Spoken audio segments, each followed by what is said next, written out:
Did you hit the button? Here we go. It's spinning. There you go.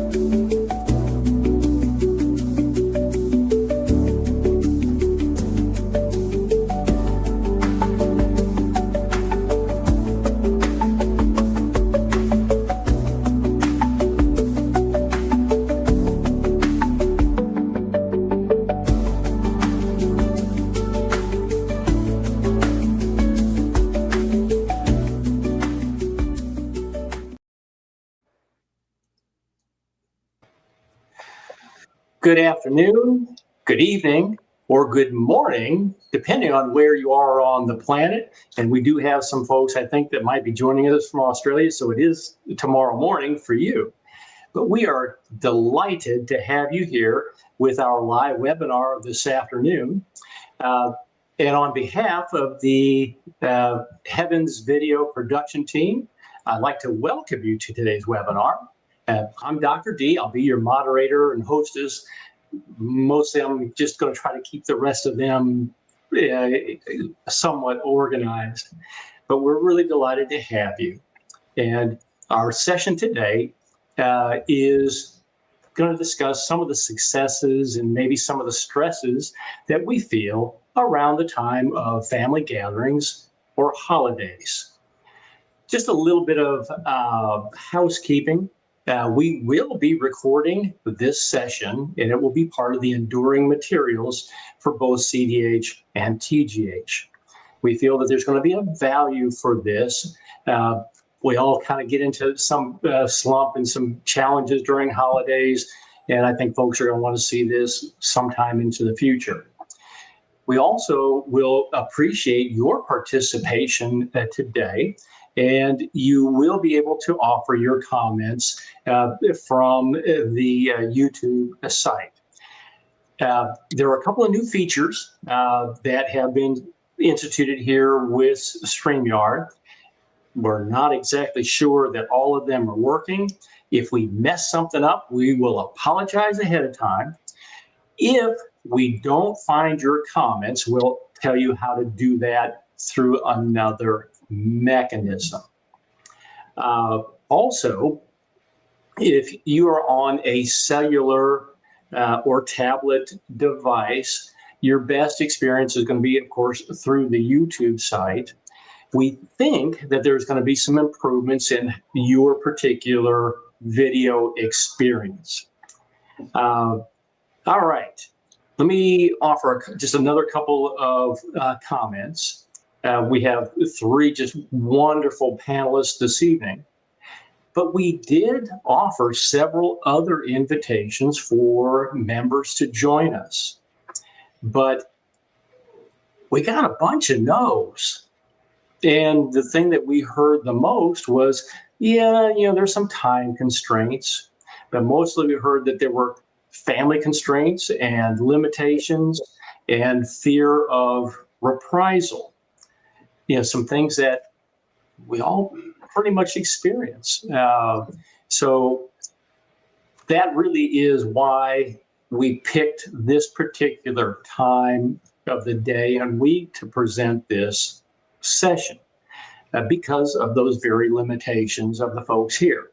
And I can also already see that we've got some folks putting in their comments. So that's great. At least that feature is working. My last comment before we start is we may not be experts and we may not have any particular expertise offering advice, but you know what? We sure do have a lot of experience just being us. And that's really what you're going to hear from these lovely ladies this evening. All right. So let me just give a very brief introduction. We've got Liz Kay. We've got Chris Burton with us. And then right below me, we have April Rains. And I'm going to let them offer their own introductions. All right, ladies, would you please share with our brothers and sisters of the community who you are, where on planet Earth we might be finding you, and where you kind of identify yourself in the gender spectrum. Liz, let's start off with you, please. All right. So, for me, my name is Liz Kay, and I am trans. I've been transitioning for about 4.5 years, and I am currently located in northern France. I'm not a resident here, but I'm actually on holiday at the moment, kind of living out of a suitcase. So, I'm not quite as nicely dressed as the rest of the gals that are here, but yeah, I'm in a good spot. All right. Miss Chris, how about you? Chris Burton here from the lovely Garden State of New Jersey. Exit 10, if you were really wondering about that. At any case, I am a crossdresser. As simple as that. That's about the best way I can identify myself as that comfortably. All right. So that's about it. All right. And Miss April, how about you? April Rains. Many of you probably know me from CDH and TGH and maybe some other places as well around the net. So I am identify as a trans woman. I began a transition about 3 years ago, almost 3 years ago now, and working my way through that, exactly what that will be, working with my wife. And I live in Pennsylvania. So I'm up here above the tree line where we have snow and lots of cold weather right now. Okay. And to all three of you, welcome. We really do appreciate you taking your time to be here with us and to share your hearts and souls and your experiences with our brothers and sisters here in the community. All right, so I'm gonna throw the first question to y'all. So if you think about it, what would you say would be your, I guess, number one fear or concern during family gathering times or holidays? April, how about if you lead us off? Oh, sure. Throw me under the bus first. When I read that question, I kind of, it almost stumped me a little bit because, we work real hard to try and overcome fears and get past things. And so, it took me a while to think about it. What I really came up with was, I think for me at this stage in my life, I have a fear of missing out, of missing those opportunities to be with family as I really am.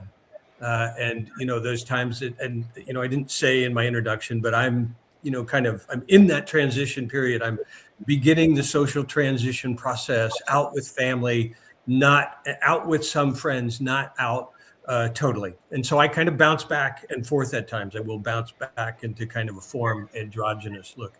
But it's kind of hard with the hair at this point, and the earrings. But so, for me, I think it's really that fear of missing those opportunities because I'm 70. I'm at that point in my life where I don't know how many more Christmases I have, hopefully a lot. But not being able to take care of all of those opportunities, I guess, is what scares me most.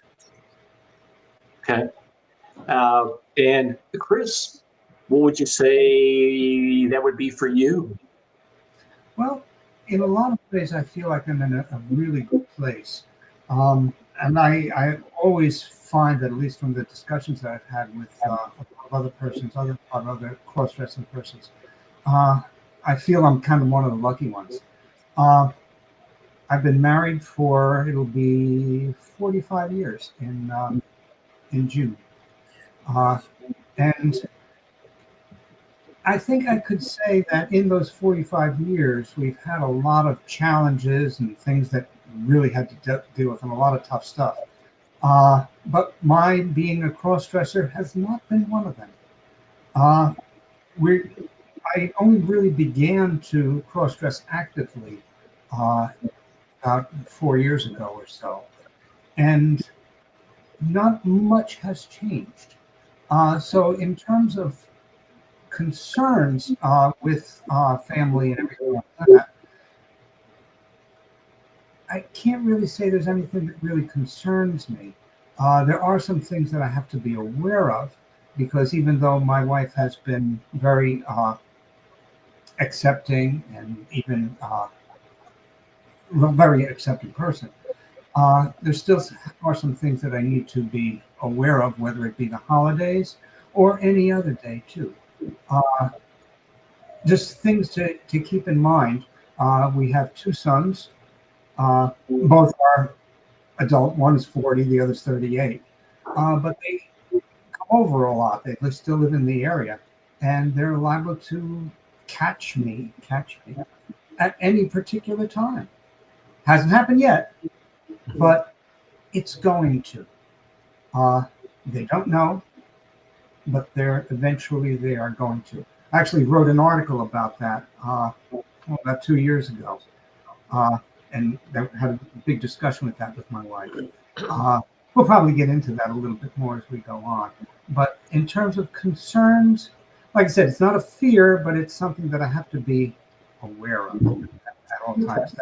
That's my limitation, and am very aware of it. Okay. Well, we definitely are going to come back and expand on some of those things that you need to be aware of.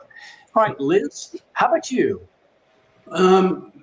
Well, I'm trans, I'm single, and I'm out to everybody. So there's my concerns, I think, are going to be different than most members. But the one thing that I've really been experiencing, because I am traveling right now during the holidays, and I'm traveling alone, and so loneliness actually was something I didn't even really think of when I started doing this trip, and that's had more of an impact on me than I thought it would.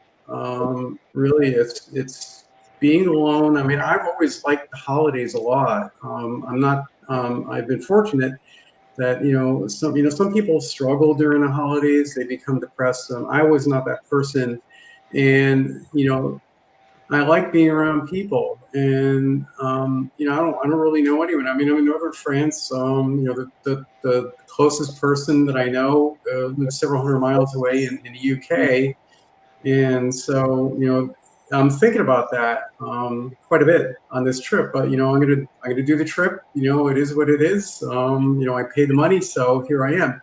But I also want to say that I can remember, going back a number of years, well before I started transitioning, my biggest fear then was radically different than it is today, and that was being caught, because I was very much in the closet, and I used to underdress occasionally, and even when family was around or friends, and so I always was concerned that I was going to get caught, or even worse, that they would catch me when I was actually getting dressed, when I was putting something on.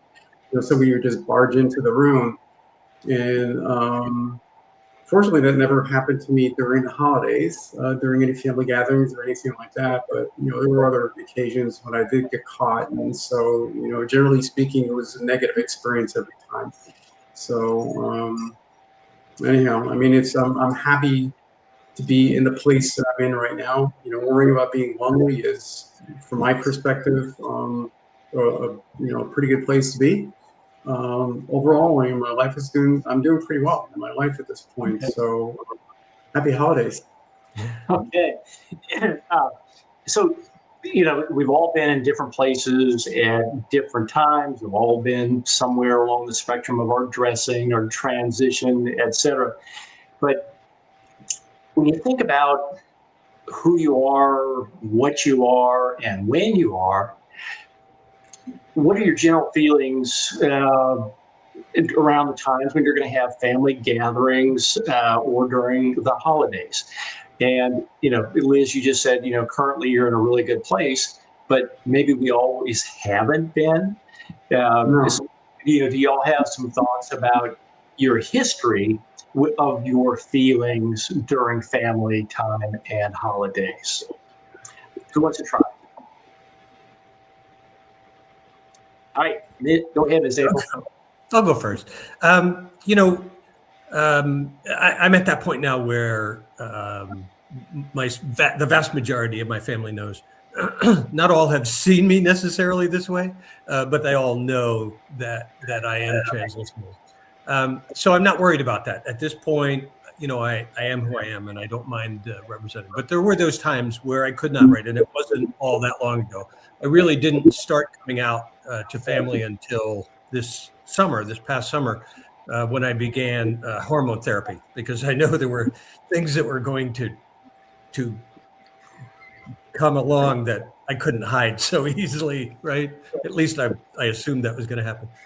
But in previously, I found those times to be kind of scary and depressing, because I knew who I was, yet I couldn't represent who I was, and I think that's something that Chris and I are on chat a lot on CDH, and we hear that from people a lot, that when you have those times when you're denied for whatever reason, and we're basing this around the holidays, but certainly it goes any time of the year. It doesn't matter whether it's U.S. holidays or holidays in the U.K. or Australia or wherever, and it doesn't matter if it's in the middle of summer or it's Christmas time here in the United States. There are those times where something comes along. We're planning on doing something. We have a weekend planned out or a day all planned out for ourselves, and all of a sudden something happens and we get denied for some reason, and we can't do that. And I think there is that feeling of loss that can sometimes lead to depression, at least sadness, and maybe in some cases almost an anger. I struggled with before I started into hormone therapy with dysphoria, and in cases that kind of drove me into a depression, and that would manifest itself sometimes in anger. And so when I couldn't do something or something happened, I'd become angry, not violently angry, but I'd get angry at myself, angry at things around me.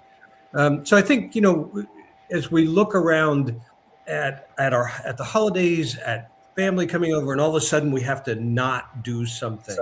We've got to hide ourselves away or hide away something.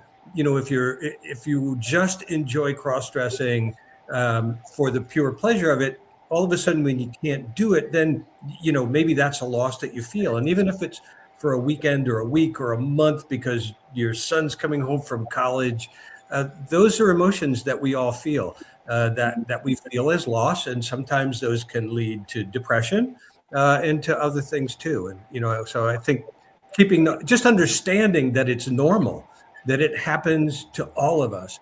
It happens irrespective of whether you're talking about cross-dressing or rebuilding the carburetor on your '67 Mustang, and all of a sudden family shows up and you can't work, right? Those are everyday kind of things that happen to us all, but they're real. They are real, and we have to think about it, consider them, and work them into our planning, and work them into our how we mentally rebuild ourselves, right? How we work through helping ourselves along in the process. So there's a long answer that'll keep us busy. Okay. Chris, it sounds like this is kind of a good intro for you to expand on some of those feelings that you kind of had in your life. So go ahead. No, that was perfect. It just dovetails right in there. I find that, once again, if I try not to plan everything way far in advance.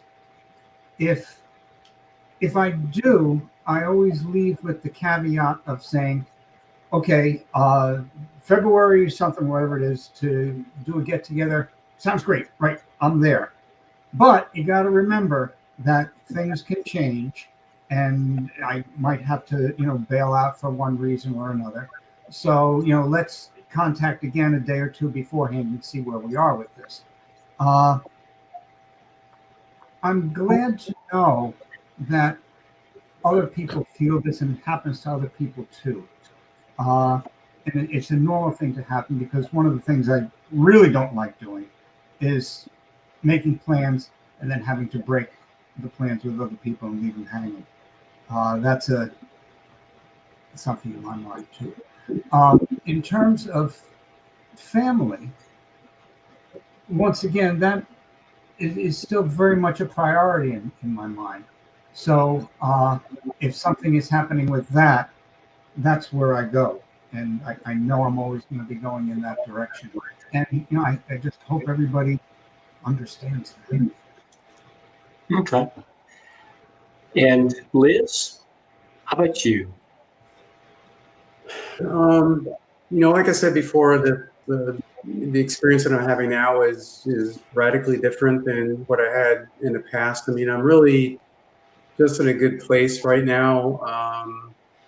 But in the past, I can remember there were many occasions when I would feel that loss. I couldn't dress, or I couldn't express myself. I didn't have anyone for the longest time to talk to, and even a little bit later on, when I started coming out to friends and family, the people that really mattered to me, I was still pretty much in the closet. I mean, people knew, but I wasn't really presenting myself. And I can remember 5 or 6 years ago, a few holidays, and I really wanted to be authentic. I wanted to be myself, but it just didn't feel like the appropriate setting, at a family gathering to do that. I was in a don't ask, don't tell with my girlfriend at the time. And so, the opportunities, even though there were people that knew and, they did accept me, I still didn't have the opportunities that I was looking for. And I mean, it's a bit of a struggle to have to live like that, because, you finally have gotten to a point where you've admitted to yourself that this is who you are, and but you can't be who you are among the people that you love, and that's hard. And now, honestly, last year, I was still in San Diego at the time, where I lived for many, many years, and I was able to celebrate with friends and family, and as myself, and it was an amazing experience. It really the contrast was just so different from what I had experienced in the past. And unfortunately, I don't have that this year, but next year I think I will. Yeah. Okay. I've heard mention words like loneliness, scary, depression, loss, anger, these last minute changes. So when you were faced and pushed with those emotions and those experiences, what was your coping mechanism? How did you deal with that turmoil that was churning on the inside? April, I see that. So, I mean, we all develop our own coping mechanisms, and I have to say that for me, many of my coping mechanisms I kind of worked through with a therapist. When I hit rock bottom 3 years ago, and severely depressed, and that led me to where I am now. And we developed some coping mechanisms. I learned a lot about myself in that process. And so, for me, what I find is that kind of checking out, and kind of finding some alone time. My family would notice, I kind of wander off to my den, and I might sit there with my AirPods with music on or something like that. In the summertime, I'll hop on the lawnmower and go cut the grass, maybe more than it really needs to be cut.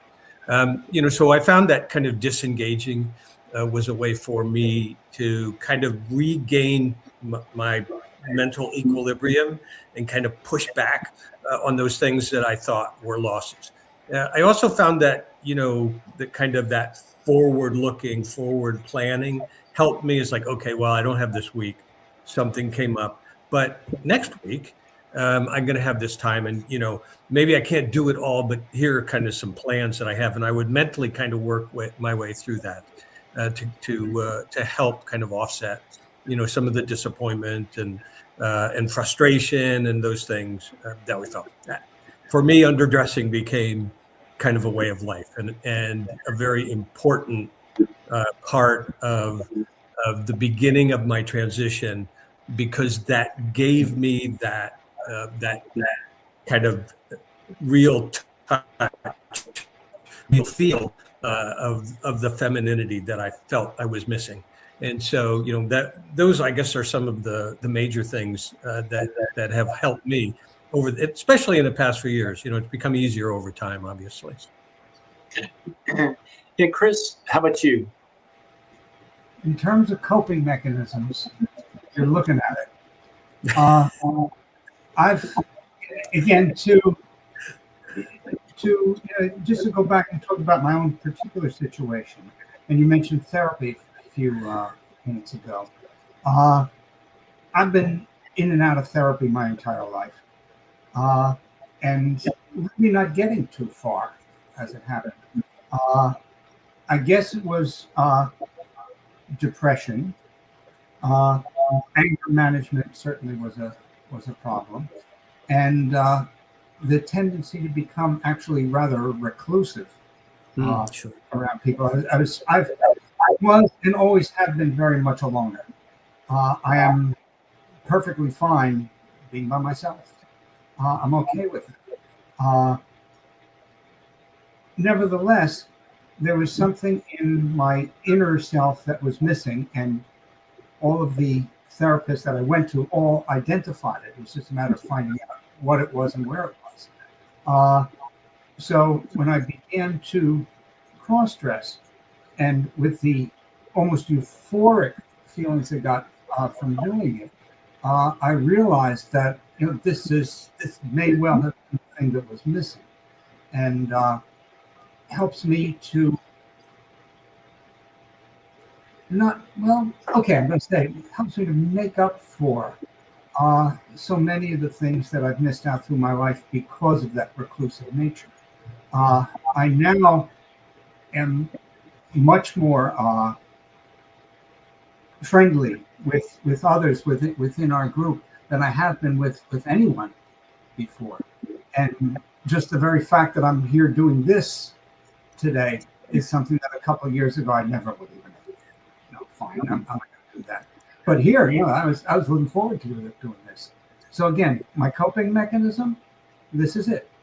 If I don't get to do that on any particular time when I want to, when everything like that, like I say, I am not happy about it. But nevertheless, I know the time will come again when I will and I can. And in that way, I'm very happy to be here. It's the mentally speaking, it's probably the best I have felt ever. All right. So you've had a transition. Things were darker, and things are better. Okay. Liz, you've had some dark times. You had some family that you just never shared who you were with. How'd you deal with it? How'd you cope with it? I had a lot of coping mechanisms at different times in my life. So when I was much younger, I was scared to death to even wear a pair of panties around anyone that knew me. Or even just to be out in public, so I wouldn't do it. So, what I would do when I was in situations where I knew that I was not going to have an opportunity for quite some time, I've always owned a car, and I had a little stash bag in the trunk of my car, and so I would just I would excuse myself, like if I was at a gathering or something like that, if I knew there was not going to be an opportunity for me to cross dress for some period of time, I would make an excuse to go off and run an errand or something like that, and wear some clothes for an hour or so or something like that. So that was one of the things I did. I also, this is for 20 years. I was very much of an isolationist back then. I mean, one of the things that transition has done for me is it's kind of given me a social effect. I'm way more outgoing and a lot more social and talkative now than I used to be. I mean, I would become invisible. I was entirely happy to be invisible at family gatherings or, whatever the heck the thing would be. I oftentimes would sit in the back of the room, if there's a party at, at a pub or something like that. I was happy to just be there alone most of the time. That didn't bother me at all. I used to do a lot of outdoor stuff when I was younger, and I'd bring clothes with me. Like I'd go on a camping trip, and I'd bring clothes with me. I'd go solo when I would wear clothes then, out in the middle of nowhere. Those were the kind of things the kind of techniques that I used to cope back then. But then, as my dysphoria started getting worse, and I started trying to become more in touch with who I really was.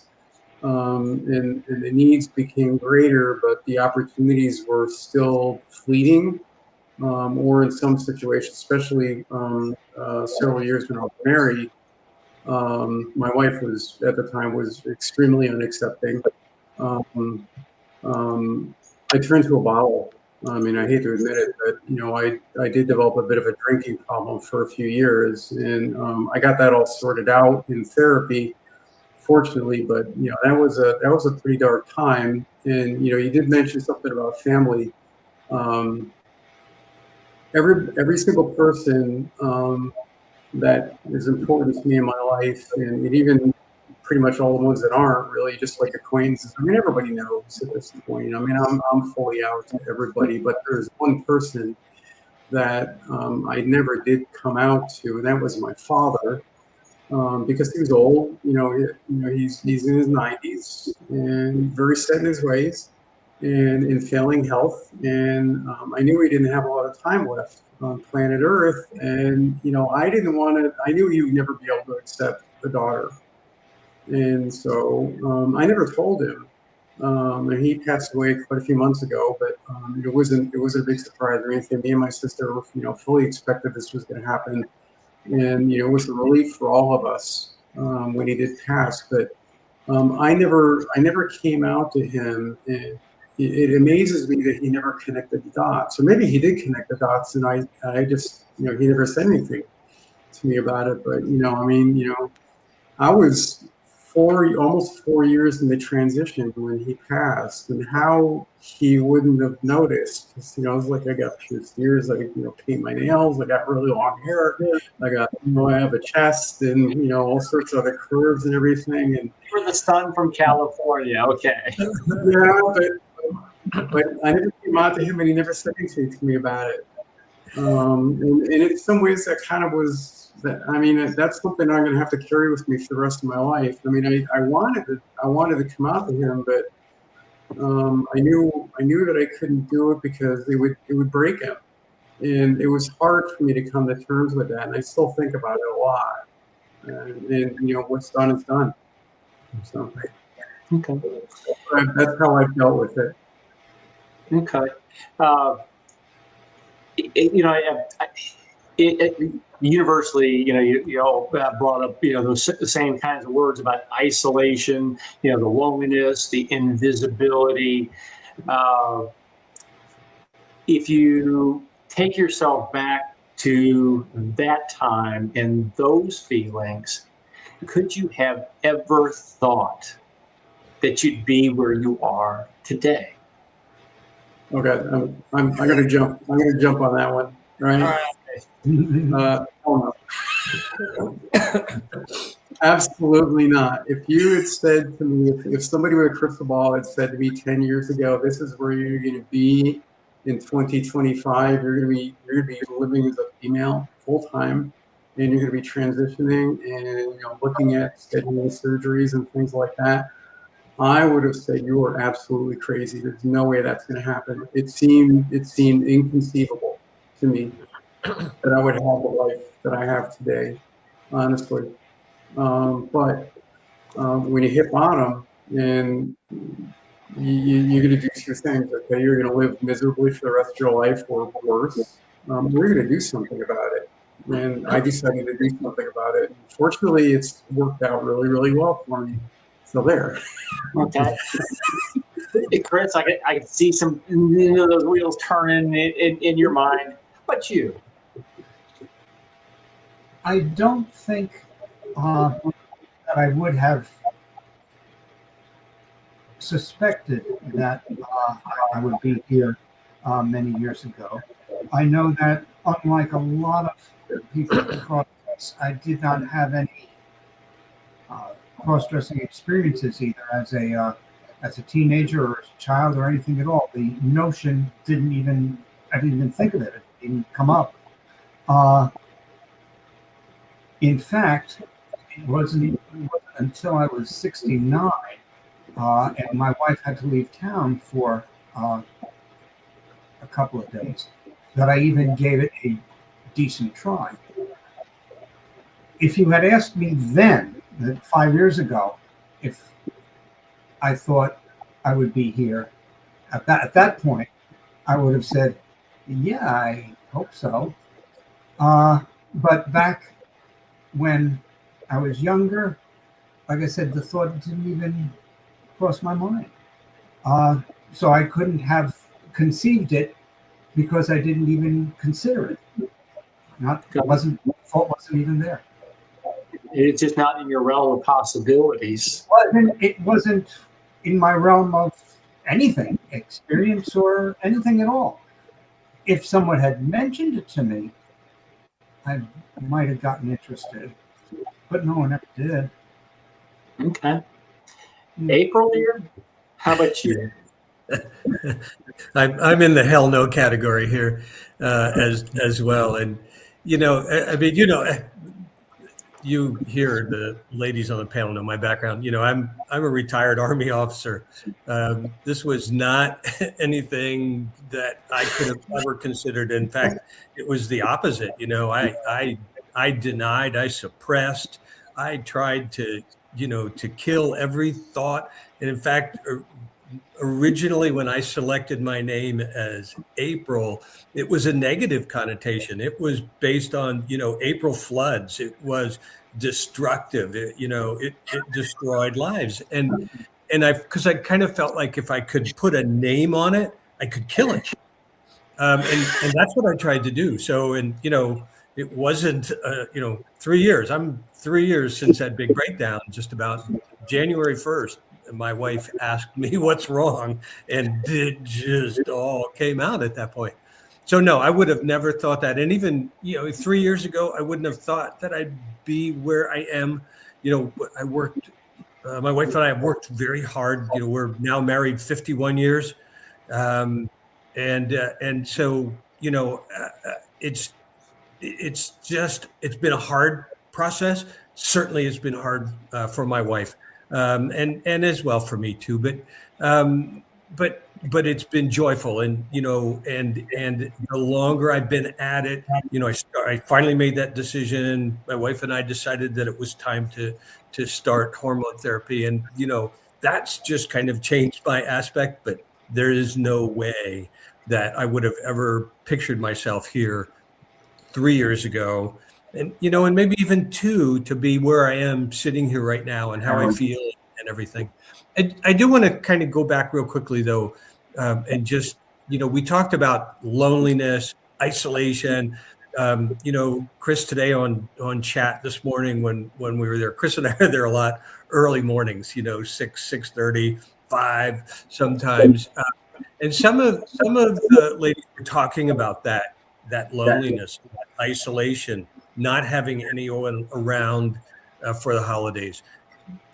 One of the best things that I've gotten from CDH and TGH are all of these friends that I've made. And so just remember that we are always there. One of us is available. You can PM us. You can go to chat. We'll all probably be checking in on Christmas Day for chat. Mm-hmm. That's one of the best things about our community, and one of the nicest things that we know we can always fall back on. You are always part of our community, and you have somewhere to go and someone who will be there with you. Yeah, absolutely 100% true. All right, now you three ladies have different perspectives of where you are, where you've been. Chris, I'm going to start with you as a crossdresser. Where do you think your holiday is going to be 10 years from now? You mentioned that time when the kids are going to find out. So mash on that a little bit. Mm-hmm. Well, again, it's very hard for me to look too far in advance, as I mentioned to you before. In fact, I'm liking the fact very much now that I'm not looking so far in advance and taking everything as it comes day by day, which is not something that I ever used to do. And it's good. That part feels good that I'm being more spontaneous with my life. In terms of my kids, as I say, they're not kids. They're 40 and 38 years old, but they are going to find out about this someday, some way, at some point. That is, all of us have certain restrictions with our wives, and the only main one that I can think of with my wife is the fact that with them, there's not going to be a sit down, kids, I got something to tell you, kind of conversation that's going to go on. It's not going to happen. If they find out, it's going to be very organic. They might find out from this, from doing this today. They might stumble across this somehow and find out there, hey, Chris, that's you. Dad, that's you. In fact, if I may just a little bit of aside, the name Chris Burton is my older son, when he was 6, 7 years old, had a imaginary friend. And the name of the imaginary friend was Chris Burton. And so since this is a product of my imagination, this persona is a product of my imagination, I just adopted the name. So if he somehow comes across this and he has any doubt in his mind, when he hears the name, oh, it's me. Because I'm the only one, and my wife, the only ones that even know about that. So again, that's going to happen. But when it does, once again, it's going to happen very organically. I'm going to try to take a very matter-of-fact approach to it. Yes, I do this. I enjoy this. It helps me a lot in a lot of different ways. It's perfectly innocent. I hurt no one. No one is hurt by what I do. I'm retired now, so I don't have to worry about anybody at work seeing me. I'm a former teacher. Oh, wouldn't that been great if the kids found out about it? Oh man, high school kids. But in any case, I don't have that. That's not a concern. So basically, my only real concern is that, and as I said, I know how I'm going to deal with it when it happens. So okay, I'm ready. Yes. So there's some thoughtful planning coming up for you. Okay. It's a plan I've pre-thought about. How's that sound? Okay. April, one of your favorite terms is slow rolling. So where do you see your family and holidays and things 5 or 10 years from now? Right. I think I'll probably be rolling a little faster at this point because I'm pretty much out to the entire family now, one way or another. We all know when you start passing that word out, you think you can control it, and then all of a sudden someone does something, like posts a comment in a group family chat that was meant to be in an individual piece, as just happened with me. So we're going to start rolling a little bit faster. We're at the age where, our son is 50, our grandkids, one is in his 20s, granddaughters are 17, about ready to graduate from high school. So those kind of family get-togethers are fewer. But at the same time, when we do get together, I think this will be the person that they'll interact with because they now know, and there's no reason for me to box myself up as I used to do, put myself in the box. And so I think it's going to be more and more genuine. So I look forward to that, and I look forward to the time when it's not a point of discussion, right? When it's just normal. This is who I am. Okay, so let's enjoy our time together. And so hopefully those are the times that we'll have in the future. Okay. Liz, you're on a different end of the spectrum. What do you see in your crystal ball 5 or 10 years from now? Well, I think it's going to be, just kind of a continuation of where I am right now. I'm 4+ years in the transition. I've been doing HRT that entire time. I've done some electrolysis, but that's really all I've done. And, the hormones have made, some really profound changes in my life, not only mentally, but physically too. But I want to continue with the electrolysis. I need to get going on that again. That kind of I hit the pause button on that.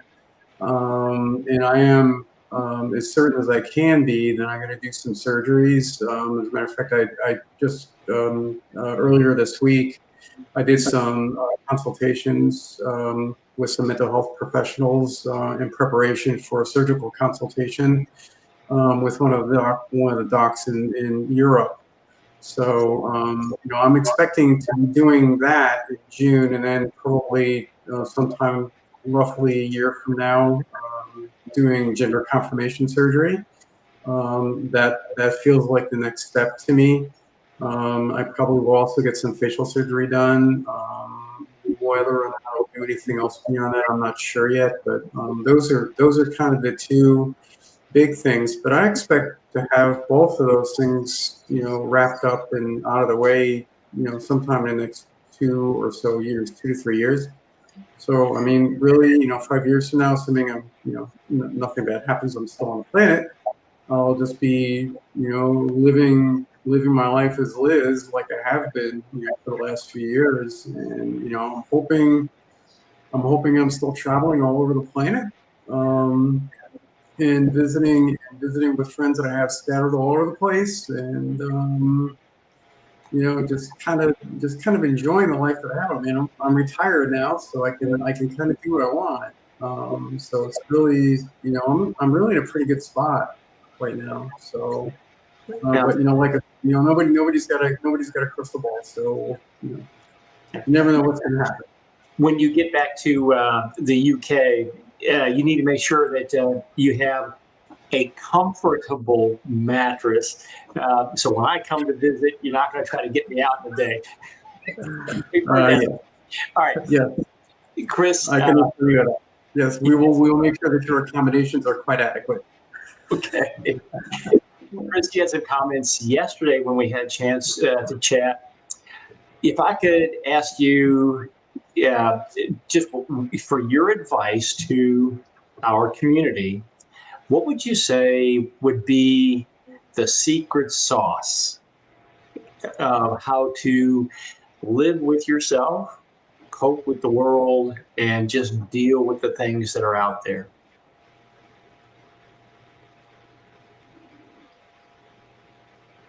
Well, you must approach everything very confidently. I know personally, one of the things that helped me out when I got started with this was just being totally honest about it. Since I never really hid before, never really hid any of it, I found that when I first began and this first started to happen, and I hid it away from my wife in particular, That lasted about 2 weeks. Um, the stress of doing that in that way was just too much. So I would say, as much as one can, try to be honest with yourself and honest with those around you. Because if you're not, and you're hiding and trying to live in a way that you're hiding everything away, it's not fair to anyone else. It's not fair to your wife, your family, if indeed they're in a position where they do need to know. And you yourself are in a prison too, a prison that you have made by hiding everything away, hiding away a portion of yourself, or in some cases, your actual self. That, like I said, I found it terribly stressful to hide, even just for a short period of time, this portion of myself. I can imagine how incredibly stressful it is for someone else that must hide their true and complete self. So I would say just be as honest with yourself as you can, honest with the others around you as you can, and proceed confidently, because you're not doing anything wrong. Yeah. Nothing to be ashamed of. So really, the big word we heard from you was honesty. All right, April, what's your secret sauce? All right. So just real quickly on Chris's comment, about a prison, my therapist, when, I would talk to her sometimes about that feeling, but it was really nice. And, I live in a beautiful place. And she looked at me one time and she said, April, you can live in the most beautiful prison in the world, but it's still a prison. So, you've got to find your way out of that. So I think, the big changer for me, and the thing that I think I hear from a lot of people that is very difficult, and that is to begin to love yourself, to accept yourself for who you are, that you're not crazy, you're not blaspheming against God. You are who you are, and you are beautiful. It doesn't matter, whether you have a beard or you have no hair. It doesn't matter. What really matters is when you look in that mirror, can you see that person who's inside of you looking out? Not the one that's necessarily outside. We can all do stuff with that. We can figure out, ultimately how to put on makeup. Some of us may be better than others, but we can all do that. But what we have to do is get past what's out front and get to what's inside, and understand that we are all each unique, beautiful people. And when you can look in that mirror and say, "Yep, I'm okay," I'm not perfect. I never will be, but this person that I'm looking at and who is looking back at me is okay, is a good person, and I can love that person. And I think, that was kind of an epiphany for me when I got past the point. My wife used to say a lot to me that, in order for me to feel like myself, I used to have to get fully dressed, and I needed makeup. And before I grew my hair out, I needed a wig. And my wife would look at me and say, "Why can't you just throw on jeans and a t-shirt and be okay?" And, at that point, I needed that backdrop. I needed all of those things because in my mind, that's what represented who I was. The epiphany was when I realized that wasn't it. What is me is what's inside. And it's that person who I am becoming, every day changing, becoming a little bit different, like we all do, and liking those changes and liking that person that I am inside. So I guess that's probably the big thing. Find a way to love yourself, to put all of those other things aside, all of the comments that people might make, any of that stuff. It's not important. What really is important is what is in your mind and that you love yourself. Okay, so we've heard honesty, we've heard acceptance and loving yourself. All right, Liz, I'm putting you on the spot, baby. Well, this is all, what everyone is saying is kind of revolves around the same thing, the way I'm understanding it, the way I interpret this. To me, it's like coming out. But I mean, the first step of coming out is you have to come out to yourself.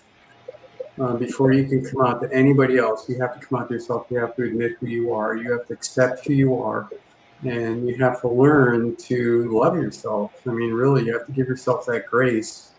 Um, that that really was a key step for me. When my egg cracked 10 years ago, and I realized, at the time, I just considered myself a garden variety crossdresser, but still, it was a big thing for me to say to myself, "This is who I am," because I had been in denial for so many years.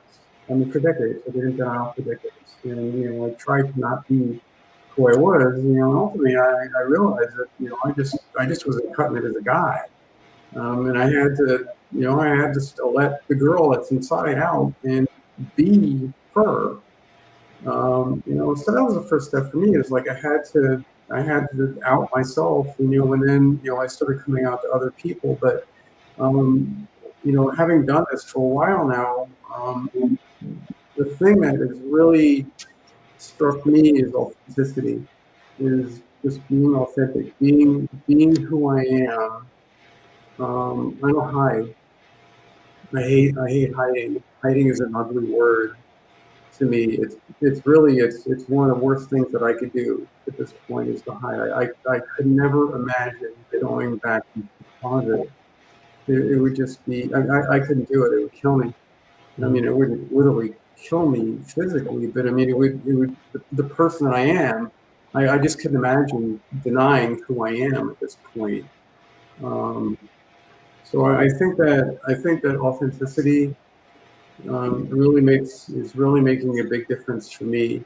So I'm not really sure that I've answered your question. I think maybe I've expanded upon what everyone else has said. But I mean, we're all talking about mental health here, and doing whatever you can to improve your mental health. And you may be in a situation where you can't come out to your family or friends or whatever, but you can still come out to yourself. We'll do that. Allow yourself to be who you are. And if you're on this website, if you're watching this video, most likely you remember a CDH or TGH, and hit up the other members. Because even though you may not be able to come out to your friends and family or anyone else, people at your work or your doctors or whoever, maybe you're that deeply into the closet, but you don't have to be in the closet on these two sites. You can still reach out to the other members, and you can out yourself to them, and they're gonna love you for it. And don't ever forget that. And maybe that's the situation that you're in, and maybe that's as good as it's going to get for some people. I don't know. I mean, I'm fortunate, really. I mean, I made things happen, but not everyone has the same set of cards, was dealt the same set of cards that I was. So, but bottling this up inside is not going to do anyone any good. Denial is one of the worst things you can do to yourself. It really is, because we're real and we're valid, and we deserve to live our lives the best that we can. Yeah. And, waving the banner that everybody on CDH and TGH should know by heart. We are a safe, accepting, and supportive community. And we are here for you because you are our brothers and sisters. And also expanding on something else that April said, we're here. We came on to do this presentation because we are a part of a family and a part of a community.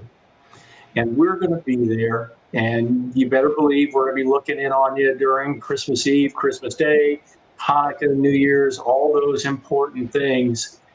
If you need something, if you have to reach out and talk to somebody, or if you want to, that's your brothers and sisters on this site or sites in our community. We will always be there to accept you. We'll love you for who you are, and we'll do everything we can to support you. Now, in closing, we're coming up to our 1 hour mark. Let me thank these three really well-spoken, articulate, thoughtful ladies for taking their time to share with us here at CDH and TGH. And for you who see this, I would ask, send them a note, tell them thanks. And I really believe that if you have some thoughts or questions, something that you'd like to say or have answered, send them a note. I'm going to speak for them. I'm sure that they'll answer you back. Before we go, I just want to mention a couple of things, a couple of comments that I saw. One viewer is concerned. I believe that we actually put this comment up briefly. Commented that it's been hard for their wife, and I just wanted to mention that CDH has a section for wives and significant others, and so if you think your wife is up for it, to that member, please ask her to join the site. We've got some lovely ladies, some wives and significant others that would be happy to chat with you and try to help you find some balance with what's going on in your life. And then the other comment that I saw much earlier, right after we started, was somebody was asking about help getting dressed. And well, that's one of the reasons why CDH is here. If you're like brand new and you're wanting to know how to do this stuff, if you're looking for an outlet, well, if you haven't joined the site, join it. And if you have joined the site, then please engage. There's folks in chat, there's folks in the forums that will give you as much help as they possibly can. The site is just amazing for stuff like that. So reach out. Don't be silent. That's it. And don't be a stranger. No. Yeah. We love to have you on air, and we love to have you on the forums and the chat and everything else. Be with us, participate. All right, ladies, if you all will say goodbye, we'll say goodbye to our friends and family. Good afternoon, good evening, good morning, wherever you find yourself on planet Earth. We love you, and we hope that you'll have wonderful holidays, time to spend with your family. Happy Hanukkah, happy Christmas, New Year's, everything that there is for you. Thank you for joining us. Bye-bye. Au revoir. Bye.